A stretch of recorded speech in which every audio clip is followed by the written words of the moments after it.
સાબરકાંઠા જિલ્લામાં શ્રાવણ માસ દરમિયાન શિવ મંદિરો બમ બમ ભોલેના નાદથી ગુંજી ઉઠ્યા છે। હિંમતનગરના હાથમતી નદી કિનારે આવેલા પૌરાણિક અને સ્વયંભૂ ભોલેશ્વર મહાદેવ મંદિરમાં ભક્તોની ભીડ ઉમટી રહી છે। ત્યારે આ મંદિરના પ્રમુખ બદ્રીનારાયણ મિસ્ત્રીએ એક અનોખો પ્રોજેક્ટ તૈયાર કર્યો છે, જેમાં 4 જ્યોતિર્લિંગમાંથી 12 જ્યોતિર્લિંગના દર્શન થાય છે। આ પ્રોજેક્ટ વેસ્ટમાંથી બેસ્ટના કન્સેપ્ટ પર બનાવવામાં આવ્યો છે, જેમાં સાયકલની જાળીમાંથી સ્ટેન્ડ બનાવી તેના ઉપર વેસ્ટ કાચના કટિંગમાંથી 4 જ્યોતિર્લિંગ ગોઠવવામાં આવ્યા છે, જેને ચાલુ કરતા સોમનાથ, મલ્લિકાર્જુન, મહાકાલેશ્વર, ઓમકારેશ્વર સહિતના તમામ 12 જ્યોતિર્લિંગના દર્શન થાય છે। આ પ્રોજેક્ટ ભક્તોને દૂરના જ્યોતિર્લિંગના દર્શનનો અનુભવ કરાવશે અને તેમને માહિતી પણ પૂરી પાડશે। શ્રી ભોલેશ્વર મંદિરમાં હું પ્રમુખ તરીકે કામ કરું છું અને શ્રાવણ મહિનો આવતો હોવાથી અને શિવ ભક્તો બહુ જ સંખ્યામાં આવતા હોવાથી એમને શંકર ભગવાન વિશે 12 જ્યોતિર્લિંગ વિશે કંઈ માહિતી મળે એટલા માટે એક પ્રોજેક્ટ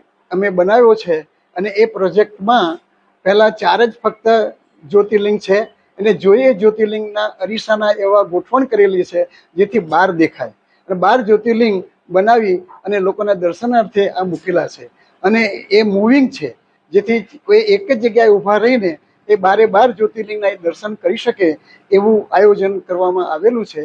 આ કામ કરવા માટે અમને લગભગ 7 થી 8 દિવસ લાગેલા। એમાં મને મદદ કરવા માટે મહેન્દ્રભાઈ પંડ્યા, હરેશભાઈ સોમપુરા એમણે બહુ જ મહેનત કરી અને આ આખો પ્રોજેક્ટ તૈયાર કર્યો છે। તે બદલ હું એમનો પણ ખૂબ ખૂબ આભાર માનું છું અને આ પ્રોજેક્ટ ત્યાં અત્યારે હાલ અમે આજે જ ભોલેશ્વર મંદિરમાં લઈ જવાના અને લોકોના દર્શન કરવા માટે મૂકવાના। જય ઓમ નમઃ શિવાય।